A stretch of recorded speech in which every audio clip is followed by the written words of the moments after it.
روزہ فرض کیوں کیا گیا؟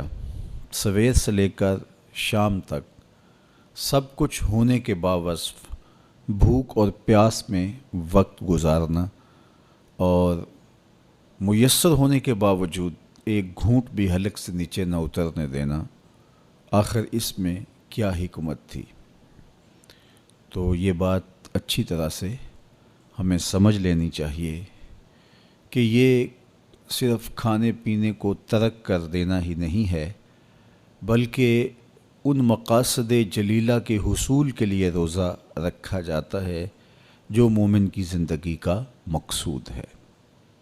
اور اگر کوئی شخص کھانا پینا تو ترک کر دیتا ہے لیکن ان امور سے نہیں رکتا جن امور سے روکنا ان روزوں کا مقصود تھا، تو اس کا روزہ نہیں کہلاتا۔ میرے اور آپ کے آقا و مولا حضور نبی رحمت صلی اللہ علیہ وآلہ وسلم نے ارشاد فرمایا، من لم یدع قول الزور والعمل بہ فلیس للہ حاجۃ فی ان یدع طعامہ و شرابہ۔ جس نے جھوٹ اور اس پر عمل کرنا نہ چھوڑا، جھوٹے کام ترک نہیں کیے، اس کا بھوکا اور پیاسا رہنا اللہ کو منظور نہیں۔ اللہ کو کوئی ضرورت نہیں کہ وہ بھوک اور پیاس کاٹے۔ روزے میں تو ان امور سے بھی روک دیا گیا جو امور عام زندگی میں جائز تھے، جو مشروع تھے، مباح تھے، لیکن روزے میں ان جائز مباح امور سے بھی منع کر دیا گیا۔ طیب اور طاہر کھانے، خوبصورت مشروب، ان سے روک دیا گیا۔ آپ آب زمزم بھی نہیں پی سکتے جبکہ وہ متبرک پانی ہے۔ شہر مدینہ میں بیٹھ کر شہر مدینہ کی پکی ہوئی کھجوریں بھی آپ نہیں لے سکتے، اس لیے کہ آپ روزے سے ہیں۔ تو روزے میں آپ کو متبرک چیزیں کھانے سے بھی روک دیا گیا، متبرک مشروب پینے سے بھی منع کر دیا گیا۔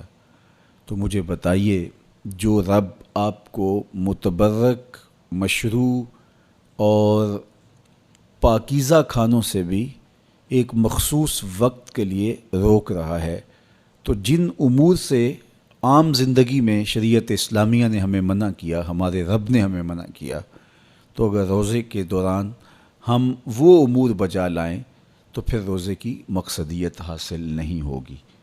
تو اسی لیے فرمایا، جس نے جھوٹ اور جھوٹے کام نہیں چھوڑے، اس کے بھوکا اور پیاسا رہنے کی اللہ کو کوئی ضرورت نہیں ہے۔ تو وہ یہ چاہتا ہے کہ میرے بندے ان امور سے بھی جب رک جائیں گے جن امور سے عام زندگی میں نہیں روکا گیا، تو وہ لازمی طور پہ ان امور سے رکنے کی کوشش کریں گے جن امور سے اسے منع کیا گیا ہے۔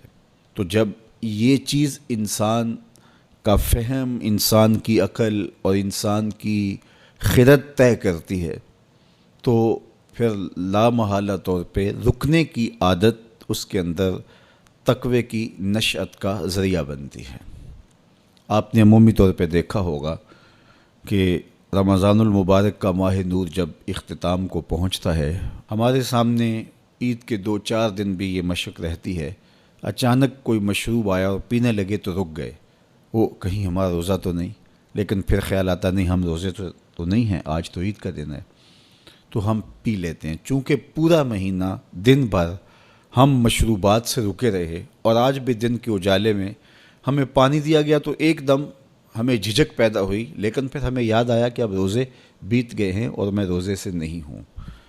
تو جو چیز جائز اور مشروع تھی، ایک وقت کے لیے اس چیز سے بھی ہم رکے تو ہماری طبیعت کے اندر یہ ملکہ پیدا ہو گیا کہ ہم اس سے رکنے کا مزاج پیدا کر لیتے ہیں۔